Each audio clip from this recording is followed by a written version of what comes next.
Hello everyone. Welcome back to our special series of New Income Tax Bill 2025.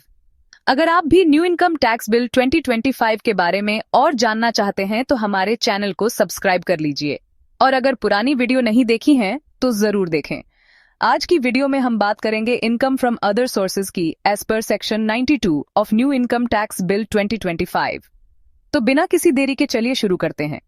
और हाँ, video को last तक जरूर देखना क्योंकि आपको एडवाइस ब्रेन की वीडियोस में टैक्स एक्सपर्ट का इंसाइट और कुछ इंपॉर्टेंट टिप्स मिलेंगे। तो चलो शुरू करते हैं बिना टाइम वेस्ट करें। इनकम टैक्स एक्ट इनकम के सोर्सेज को 5 हेड्स में क्लासिफाई करता है। Income from salaries, income from house property, profits and gains from business और profession, capital gain, income from other sources. अब हम बात करते हैं लास्ट हेड के बारे में जो है इनकम फ्रॉम अदर सोर्सेज। यह एक रेसिडुअरी कैटेगरी है जिसमें वो अर्निंग्स आती हैं जो किसी और इनकम हेड के अंडर क्लासिफाई नहीं हो सकती। चलो अब देखते हैं कि कौन से इनकम फ्रॉम अदर सोर्सेज के अंडर आती है। 1. कोई भी डिविडेंड जो आपको मिलता है। 2.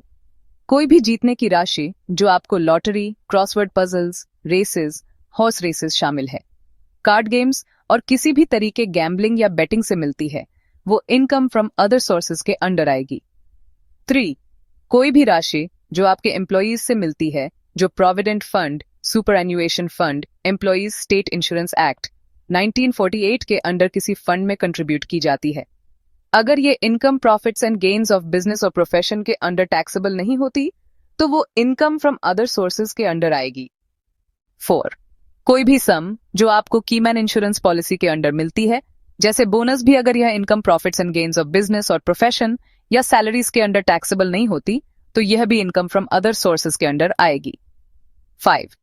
कोई भी इनकम जो सिक्योरिटीज के इंटरेस्ट से मिलती है, अगर यह income profits and gains of business और प्रोफेशन के अंडर टैक्सेबल नहीं होती तो वो इनकम फ्रॉम अदर सोर्सेज के अंडर आएगी।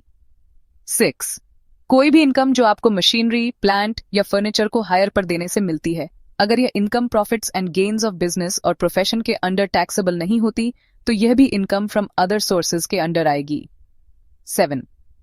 कोई भी इनकम जो आपको मशीनरी, प्लांट, फर्नीचर या बिल्डिंग्स को हायर पर देने से मिलती है, अगर बिल्डिंग का हायर देना इंसेपरेबल है मशीनरी, प्लांट या फर्नीचर के हायर से, और अगर यह income profits and gains of business और प्रोफेशन के अंडर टैक्सेबल नहीं होती तो यह भी इनकम फ्रॉम अदर सोर्सेज के अंडर आएगी। आज के लिए सिर्फ इतना ही। मिलते हैं नेक्स्ट वीडियो में। नेक्स्ट वीडियो में हम आपको और भी इनकम बताएंगे जो कि फॉल करती हैं इनकम फ्रॉम अदर सोर्सेज में। और अगर आपने अभी तक एडवाइस ब्रेन को सब्सक्राइब नहीं किया है तो सब्सक्राइब करना मत भूलना। अगर आपको यह वीडियो हेल्पफुल लगी हो तो लाइक, शेयर और सब्सक्राइब जरूर करें।